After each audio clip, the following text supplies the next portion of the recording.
Hi, everybody. Welcome to Colorbar. Betsy Davis, CMO of Sandy Alexander, joined as always by my co-host Kim Updike. Yes. Hey, Betsy. How are you? Amazing. Good, good. I'm super excited about today's episode. Yes, Yay. yes. Yes, we've got Marc Nudelburg here with us from OnTheBall. So not only great company, but awesome friend, and can't wait to hear all about what they're doing and all the new strategies that they have that they're working with their customers on as far as content creation, lead generation, driving traffic, all that kind of good stuff. So super excited to have you, Marc.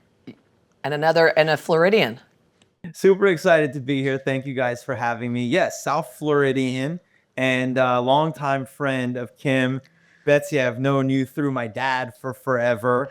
And glad to see you guys on this video podcast journey. And beautiful set. Congratulations. Thank you. Thank you. We were actually trying to do the math of how long I've known your dad, how long ago we worked with you guys. It's like, I think 4 years ago. So Yeah. it's been a minute. Full 5. Yeah. Yeah. I know. We're going to pick on you a little bit. Like, we want to talk lead gen and content and all this stuff, but I also want to hear what's happening with OnTheBall. So again, 5 years ago, Yeah, I'm sure a lot has changed. I'm curious how the OTB team is evolving and changing. So much has changed. I think we were really in the infancy of building our company at that point. And anybody who's ever been a solopreneur and then tried to go into scaling and changing, they go through that struggle of like, how do I get myself out of it? How do I create the products? How do I build this partnership the right way? And for us, we're a family, owned and run business. So my brother is an employee of ours. Now we've hired 2 other employees who I think we consider family, but even though they're not blood related, we still treat them very much that way. And it's been interesting, going from being 2 individual coaches that were each building their own businesses underneath this umbrella of OnTheBall to truly building a company that OnTheBall services large enterprise clients, individual solopreneurs. We've got a community of people that come together. We've got a virtual training platform. We build virtual training platforms for organizations. So like in a very short amount of time, which feels like a very long amount of time, Exactly. we've really just grown leaps and bounds. And, I kind of put my football background at the core of that, understanding how to build systems, understanding how to build processes, understanding how to invest in the people around you to help them get to where they need to be. But then I leveraged my dad to help me in terms of conceptually building the business. I leveraged books like Traction and EOS to help me understand how to really productize our business and really figure out what the services were and build packages around them that got the Nudelbergs out of it, which, as you guys know very well, the Nudelbergs are relatively big personalities and hard to remove out of it. But we've gotten there. We've gotten there, and it's a really exciting time for us. I don't know that OnTheBall is going to, I don't want you to go anywhere. I mean, Exactly. The Nudelbergs are it, but I love it. I love it for you. And, we were talking in advance of this conversation that I feel like you and your dad were kind of the beginning stages of us kind of getting here. I mean, you were coaching us about how to be better engaging from a digital platform and creating our own personal brands. And that was a huge coaching moment. That was a huge, yes. It was that amazing. was our coaching. I mean, that was what we were taught to do. And I think back to these conversations and I'm like, they're going to be so proud that we've come so far that we now have our own podcast and are creating our own content. And you guys have been doing it for so long that I feel like, one of your babies is growing up a little bit. We'd like to tell you. We'd like to be a case study. Yes, we'd like to be a case study. I told Marc when we first started working together, I'll make this quick. So I was part of our training that you all had set up with them. And I was kind of like, okay, we live in a different space now. Like, things have changed. We network differently. A lot of how we use technology, network, what COVID kind of pushed us in to do things differently. And I was like, I'm going to have to figure this out. So I reached out and I'm like, hi, I'm Kim. And I sat there and I'm like, and I talked to, it was you originally, I think, or maybe I talked to Jake first, and then Jake was like, originally. it was Jake Jake. was the first conversation. And then he was like the first line of defense, and he was probably like, Mark, this girl needs some help. She needs some help. This is a Marc Nudelburg case. This is a Marc Nudelberg. Yeah, we need Marc Nudelberg on this case. And so I'm sure after our second or third coaching session, he's telling me all this stuff and I'm taking notes and I'm totally engaged. And then I'm like, well, no, you don't understand. I've never logged on to LinkedIn before. And he was like, oh, dear Lord. Yeah. And so fast forward, we now have a podcast. So I feel like between Betsy and myself, we could be a case study for OnTheBall. Yes. I don't know if it's 1%. We may be like 0.25% better, but we're working on it. There is no doubt. I can tell you number one, when I saw this come out, I was like, oh, wow, that's amazing. Then when I got the invite to be on it, I was like, no brainer. I would clear my schedule to do this. And every time I see you guys put yourself out there on the platform and share your story and do something, it always makes me feel really good. Mostly because I actually enjoyed working with you guys. I know this is going to come as a shock to believe. We don't actually enjoy coaching everybody that we coach. There's some people that is like pulling teeth to work with them. They usually don't last past our 90-day mark.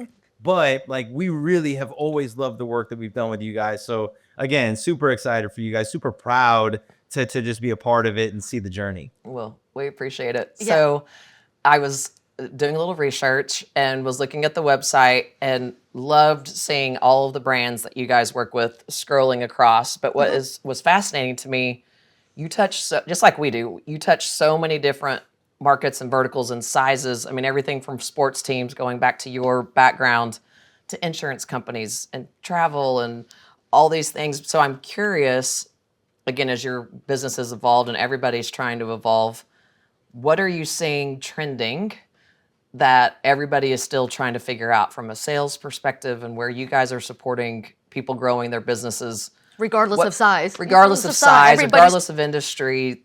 We talk a lot about how there's these consistencies regardless of industry, of things that people are trying to figure out. Love to hear from you what you're starting to see shifting, that you guys are having to shift with, and how you're helping your customers. Well, so let's start maybe with what's not shifting. Okay. Right? Okay. Which is the desire to connect. And fact that the root of all good business development is relationship. That hasn't changed. Yep. Right? And that has been from the foundation of business centuries ago. It's always been the key to truly building any kind of successful partnership in customers. Now, the way you go about doing that has changed decade after decade after decade. Yeah. And obviously the thing that everybody is talking about is artificial intelligence. How do you leverage AI in the right way, right? And particularly in sales and in business development, I will tell you, it has never been easier to figure out how to connect with somebody than it is right now. Because I could literally go into ChatGPT and say, hey, chat, I'm about to hop onto a virtual coffee or have a conversation with Kim and Betsy, and I really just want to build a solid foundation of a friendship with them. What would be some key points that I can ask them about that would help me do that? And it would give me an unbelievable roadmap or script, if you will, of questions to ask you that would immediately increase the likelihood that we start off on the right foot in building a relationship. And you used to, in the history of the world in B2B sales, you used to have to walk into somebody's office and look at the walls and figure out what you could use. And then it became, you had to Google them and teach people how to look at people's social medias and figure out and find the thing. And now you don't even have to do any of that. All you have to do is plug it into chat, be very specific about the person that you're about to meet with, who they are, where they come from, and what you're trying to accomplish. And it will give you an unbelievable roadmap. Now, you still have to be a human, right? The thing that hasn't changed is you still have to be genuine. You still have to be authentic. You still have to be curious and genuinely curious in the way you ask about the questions and how you listen and follow up. But The roadmap is there for you and it can be given to you in 30 seconds. And that's never been the case. Have you used this tool, Crystal Knows? No, what is Crystal Knows? I don't even know about Oh my gosh. this. So we were turned on to this by a gentleman that's been engaging with our sales team lately. And it's Crystal, like the crystal ball, knows. Sure. Right. But same thing, you plug in a person's name or like their LinkedIn profile, and it basically gives you a whole roadmap, to your point, of if you're going to be selling to Betsy, this is how you should approach it. And like all these little nuggets about their personality and how you should sell to them. I plugged myself in just to see. Nuts how On the head, how just on point. On the head. Yeah, it was like she wants demos, she needs case studies, she needs to visually really understand what the value is. I'm like, absolutely. So, Which is great to figure out how to sell to somebody, right? But like I know, Betsy, you're not even going to allow me to get to that demo, to get to that case study, unless you and I are able to connect as people first. yes. So while that's an unbelievable roadmap, once I bypass the very first objection, which I will tell you, this is something that we are preaching more and more in our sales training, is that everybody has the same objection up front that they're not telling you, which is that they're assuming you're there to sell them something. Right. And you have to overcome that objection first to then earn the right to sell them something. Right. Yeah. Yeah. No, we talk about that all the time. Like, well, and we'll get to this, I'm sure, about creating content, but sometimes it does feel like, God, these people know that At the end of the day, I'm just trying to sell them. And so this is what you guys teach, but how do I approach it in a way that feels personal? That there's still that human factor, and you find that connection and find the things that are interesting about one another to build upon. But you do. I struggle with it still. It's like, God, sometimes I hate being a salesperson because I don't want to be that person. You know? I agree. You don't want to be that person. So I definitely get the building the relationship and then seeing where it goes. But to your point, it's kind of like, well, yeah, that's kind of what I do. So Yeah. how do I feel better about that? Yeah. Maybe there should be more therapy than coaching. I don't know. Well, so Kim, you're hitting on a huge point there in sales, and Betsy, you said something that is spot on. You hate being a salesperson, and that inner dialogue of, "Ooh, I know I'm here to try to sell you something." You have to change that dialogue for yourself. Right. Yeah. Right. You really have to change the way, and so the way we teach that is to stop thinking about selling anybody anything. You're not there to do that. You are there to earn the right to be able to do that. And so we live by 4 questions in business development. The very first one is, can we be friends? If we can't be friends, I'm not going to waste my time trying to earn the right to do business with you. Yeah. But if we can be friends, then my next question is, can I earn the right to do business with you? Can I earn the right to talk business with you? And if I can earn the right to talk business with you, then the next thing I want to know is, will you give me a problem to solve? It may not be the problem we solve at OnTheBall. It might not be a sales or a leadership problem. It could be a CRM problem. I know people that can help you with your CRM. And if I'm able to introduce you to somebody that helps you with your CRM, the likelihood that you come back to me with another problem that I can probably solve with our business is exponentially higher. And also, if I solve a problem for you, I've now earned the right to go, hey, well, who does your sales training? Or who's doing your leadership development? Or how do you guys train and onboard consistently? Are you willing to have that dialogue with me? Because that's what we do. And maybe there's a way for us to work together. If I've checked yes to all 3 questions prior to that one, you feel good about asking that question. You feel like, yeah, this is the right thing to do, because I'm not here trying to sell you something. I'm actually here just trying to help a friend and see if there's opportunities for us to work together, which completely changes the dialogue and the daily behavior. Yeah. I mean, I'm sitting here as you're talking about it, thinking about the emails that I've sent this morning to clients, but they've been like, I talk to them like a friend. Like, now those people that I have those relationships with, I do consider them friends of mine. The call that I just finished, like, we get on, I'm like, what's up, girl? You know, like, I mean, I just immediately go into Betsy mode, and I don't even feel like I'm sitting there talking to a client. Correct. Yeah. Yeah. So it was funny. Me just immediately, I just go back and think about the people that I love working with, and it's because I truly do see them as friends of mine. And you enjoy being with them. I mean, Yes. it's like taking the call. It's like, ooh, I get to hop on with so-and-so and try and figure out what we need to do next, or how to, evolve their brand, or whatever we're trying to solve for, or whatever solution we're trying to bring to the table. But enjoying that conversation. And like most of the people that I deal with, I've known all of them for years and, worked with them. And it's a very mutual extension of their brand that we have become. And it is like working with your friends. Well, I mean, if you think about people, even we're trying to invite onto Colorbar, we're immediately calling the people that we like. We immediately thought of Marc, Absolutely. Like, who would be fun to just sit and chat with for 30 minutes and all of us learn a little something. So thank you for that reminder. Thank you for the reminder that we need to work with people that we want to be friends with. So the obstacle to that, right? Because there's an obstacle to everything. Right. That is the scarcity mindset that says, ooh, well, the people that I'm targeting are the only people there are to do business with. And that's just not reality. So when you open up your mind and go, listen, I'm going to focus on a certain group of these people, and some of them will be friends and some of them won't. And some of the people that become friends we'll be able to do business with, and some of them we won't.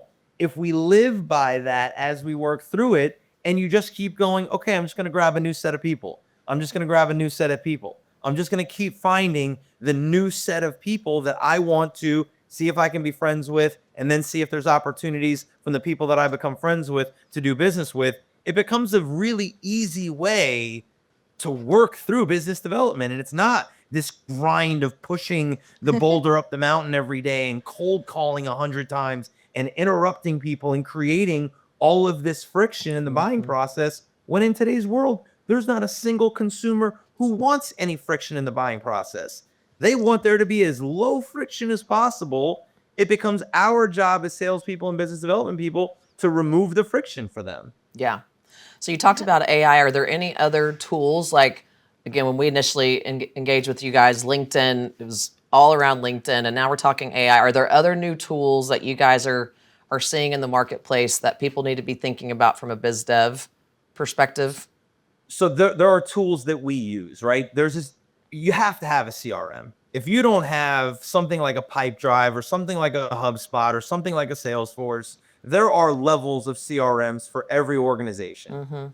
If you don't have one, then you don't understand how to organize your data in order to be able to speak to people correctly. So you have to have a CRM in today's world. That's not new, right? The other thing that I think people started to use, but they used it in the wrong way, were things like Sales Navigator and things like ZoomInfo, because they use them as automation tools. They use them as, let me find everybody who fits this ideal client profile and then go spray them with the same message to see if they're interested. You need to be using Sales Navigator. You need to be using ZoomInfo, but you need to be using it for information and figuring out where the best place to get somebody is. For us, video in the sales process is a huge part of what we teach. Where we use video is dependent upon where the best place to get somebody is. Obviously, LinkedIn is the #1 networking platform in the world. And if you can find somebody who's active and engaged on there, that's the best place to get them. But if they're not there, if you can get their cell phone number and you can show up through video with a text message, or you can get their email and you can show up with a video through email, or you can get their social handles and show up to them in a DM through their, I'm going to use the best tool I have in the best place. So the tools really aren't that new. When it comes to ZoomInfo, when it comes to Sales Navigator, when it comes to video, we've been preaching these tools for years. Everybody's just using them the wrong way. And if they can understand how to use them properly, it creates an unbelievably efficient and effective business development process that allows anybody to focus on building relationships, reaching out, using it the right way, and a very highly effective and highly efficient way to contact and move people to conversation. Yeah. So the other topic, So one, let me just say this. I just had a meeting with Sales Navigator earlier this week, end of last week. And I'm like, oh my, we are so missing the boat. Like, we are so missing the boat. So if Katrin sees this right now, she knows that she's close to selling me, because there is a lot of value there that I think a lot of people don't take advantage of. So another really good note for me to, as we're continuing to figure out what we need to be doing. But yeah, there's lots of opportunity there, that people just need to use it the right way. So the other hot topic that Kim and I have been talking about a lot, content. Oh, I mean, like it's a lot. And it's like, how can there ever be enough? My Lord. But we talk about video a lot and how we've clearly seen that it works for us as well. And we think about AI and how it's helping us create content as well. But I don't know. Talk to me about that. You guys are creating content all the time, it feels like, and it feels very authentic. Well, yeah, so when you take in all the key points of, like, when you talk about content, as far as it resonates and it feels authentic, and maybe it is even entertaining, or it brings, some level of value that you find that resonates again with you, that you then remember and reach out for. So yes, content. Which I appreciate that, Kim. Thank you very much for that compliment. Yes. We talk about this in our leadership training a lot. Authenticity. Where does authenticity come from? Authenticity comes from confidence. The confidence that I'm okay being me, and I'm okay if you don't like me for me, right? Not in an adversarial way, but I'm okay. I'm aware that not everybody's going to like me. I'm aware that not everybody's going to enjoy the things we talk about, we don't like about. I'm okay with that. I'm in social media building a brand, not to get everybody to like me, but to find more people who do.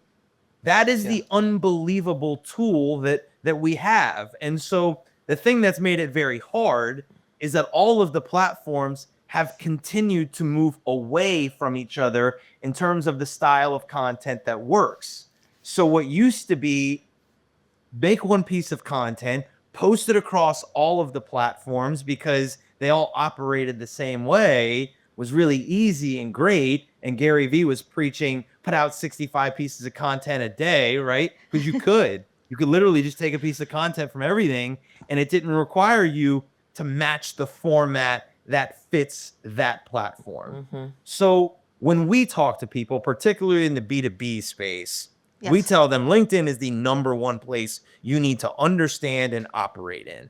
Everywhere else is good, and you have opportunities in those places, but there is no better social media content machine than LinkedIn for B2B. You have to learn how to use it, and the algorithm is changing on a daily basis. Mm-hmm. Everybody feels that. Everybody sees that. But you then have to ask yourself the question, why am I doing it? Am I doing it to be an influencer? Am I doing it to have millions of followers and to go viral? Or are you doing it so that when you engage with people, there's something there for them to see? Because that's the real key, is that we live in a world now where you don't go to a restaurant without looking at the Yelp reviews first. You don't go to the store to buy something without looking at it online and figuring out who else is wearing it and what the dimensions are, what the material is. And you're doing all of this investigative work before you go engage with anything at this point. Yep. We are the same in terms of B2B and with people. Anytime somebody sends you an email, first thing you're going to do is Google their name. First time somebody sends you a connection request, you're going to click on their profile, right? And by the way, if you Google your name, the first thing that pops up is your LinkedIn page. So if somebody goes to your LinkedIn page and it's not populated with the right kind of content and your profile isn't structured the right way, you are losing the opportunity, not them. You are losing the opportunity to educate them and help them build that know, like, and trust before they even get to you. So the reason people struggle with social media the majority of the time is because they're in it for the wrong reason. They're in it to be viral. They're in it to be an influencer. They're not in it to help them with their business and on their day-to-day. And if you look at it that way, it becomes less difficult to figure out what you want to say and how you want to say it and why you want to say it and when you want to say it. And it makes it easier to stay in that disciplined process for yourself. Yeah. So you just mentioned this, but we were talking about this earlier today. Sometimes it's even better to know what doesn't work versus what does work. Yeah, yeah. So what other things would you say that people aren't approaching the right way, or that you see people doing that you're like, oh, I wish I could coach them to do something different. Like, what else are you seeing that's not working that people need to be rethinking?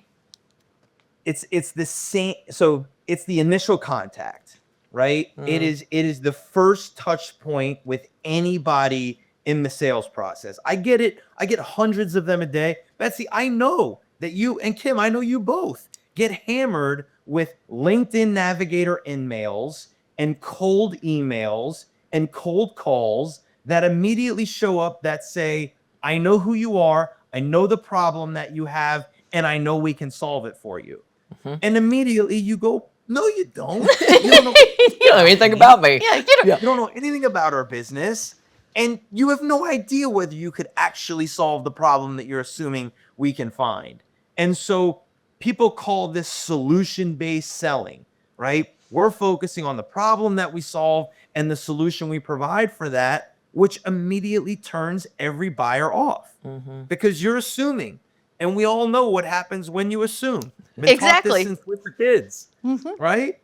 So stop assuming, and everything about your initial approach should be what you have in common as people, right? And asking for the opportunity to explore that. That's it. Yeah. We use the term virtual coffee, right? Yes. All we're asking for is 15 minutes on your calendar over the next few weeks to have virtual coffee. Yes. Because we believe fundamentally that if somebody is not willing to say yes to that, they're not willing to do anything else with you. Now, there are plenty of people who want to be transactional, who goes, I'm not interested. Just tell me what your service is and what you guys do. And for those people, we say, no, thank you. Yeah. Because we know that transactional clients are bad clients. We know that they're going to always be on the lookout for the cheaper option or the person who's willing to guarantee them something else. They're not in it for the right reasons. They're in it for themselves and for what they can get out of it. And that is a relationship that is doomed to fail at some point. So why even accept the short-term revenue? I'd much rather spend my time building a long-term partnership with somebody that's a better fit than taking the quick fix of revenue. But that's not what salespeople are taught to do. Salespeople are taught to convert and to sell and chase the dollars. So the things that aren't working are the things that haven't been working for decades. They're still not working. Surprise, Right. as I say. Which is Yeah. teaching people how to truly prospect. And it's never been easier to do it. It's never been simpler to do it. Let me take that back. I hate the word easy, right? Because success is never easy. Right. And anything worth doing is not easy. It's never been simpler to do it. It's never been less complicated than it is right now. It just takes understanding how to do it and the discipline to do it consistently that will guarantee you success in this world. Yeah. Well, I think consistency, the discipline and consistency are the two key words where I think I can speak for myself. That's what they coach all the. That's what you guys coach us is. But that's where consistency. that's usually where the drop off comes, where we've even talked about even this podcast, like how often do you release? What is the cadence? And it's like, no, we need to be consistent. You have to be out there. People have to be. You have to be reliable that you are going to show up, and I think that's something that people are definitely looking for when you're building relationships. Oh, Betsy and Kim, they're there.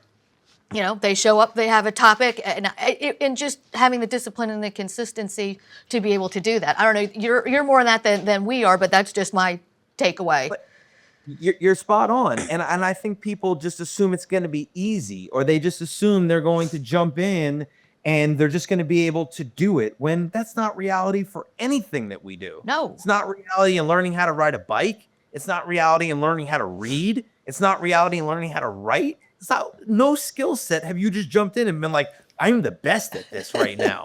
I'm a supernatural. And so, Yes. and so I think it's really important that we also focus on the fact that it's free real estate, right? And it's real estate that people are going to be in. So is anything bad going to happen to you if you don't build a personal brand? No, of course not. But are you missing out on an unbelievable amount of opportunity because it's free real estate? It costs you nothing. And all you have to do is develop the skill set and understanding how to show up there every day. Yeah. So the ones who are willing to discipline and go through the growing pains of developing the skills to do it every day are the ones who are going to be more successful. The ones who try to cut the corners and try to find the cheat codes and use AI and use all the things that make it really easy to just post every day, they're never going to get traction. They're never going to build a real audience. They're never going to gain the actual opportunities that come from building the brand because they shortcutted the system. Yeah. If you choose to build the skill set of writing, of understanding how to be on video, of finding your voice and understanding what you're willing to share, you will dominate the space. But very few people are willing to actually go through the pain to build the skill. So I want to be cognizant of your time, but I do want to wrap. I love how passionate you are. Like we could sit here and talk about it. Oh, yeah, we could could be talk here all for day. hours. We Yeah, could talk yeah. for hours. We're definitely I going to know. have to have you on again. Yes. But I think before we wrap, a case study. Just does somebody, a company, a person, somebody that you guys have coached that did it, do you have somebody that immediately comes to mind that like this person did it right and couldn't be more proud? Wrap up with a case study of this whole approach that we've been talking about working. A shout out to Joey Jansen, Okay. who lives in Jacksonville, which I would love to connect you to Joey Jansen. Joey Jansen, I'm making a note. Okay, Joey. Janssen. SS, okay. Got it. He's in Jacksonville. He's the CEO of 212 Benefits. They're an employee benefits company. And I will tell you, we started working with him and he truly just listened and bought in and did. And he just came back from a very large employee benefits event where he said to me, he goes, I must have had 15 people come up to me and talk to me like they knew me. And I had no idea who they were. And he's like, they're not people that I see liking my content. They're not people that I engage with on a daily basis. They're just people who are quietly in the audience who I'm building my brand with that now have a relationship with me that I had no idea who they were. And so Joey is an unbelievable case study, not only because he did it and is doing it, but he then allowed us to actually implement the process into his organization. And and in his words, he has a young salesperson that in 3 months has developed an unbelievable amount of confidence because they too just bought into the process and did the daily behaviors. And in a profession that has a very long sales cycle and you really have to understand the small wins, feels very confident in what he's able to do because he has no doubt about what he's supposed to do every day. And that's having an effect for him, having conversations, which is turning into opportunities. So I would say they are one of our best case studies, particularly because it's very recent and in a short period of time. It wasn't years of working together. It was 6 months. And within the first 3 months, they were seeing it. And then the next 3 months, they were like, wow. Love that. That's so cool. Love it. Love it. Yep. Love that for you guys. Thank you. No. Thank you. Well, we're going to thank you guys for having me. It's my pleasure to be here. Oh my gosh, so grateful to have you on. We will return the favor. You said that before we jumped on. Like you're gonna throw the ball back at us, and we will catch it and go. Yeah, would love to catch it and go. Like we're up for it. Yeah, absolutely. Well, tell your dad we said hello, and hopefully will do. I can just tell you, he'll be very jealous that I got the invite for the podcast and not him. And so I actually can't wait to like tell him, hey, I was on Betsy and Kim's podcast. Here's what we're gonna do. I'm going to send him the email. He'll get the first look at it, and I'll shove it in his face that way. Oh, I love it. I love it. All right, Mark. Awesome. Be good. It's great to see you. Very much. We'll see Thank you you so soon. much. All right, Okay, bye. All right, guys. Join us again on Colorbar. We'll see you real soon. All right. Thank you.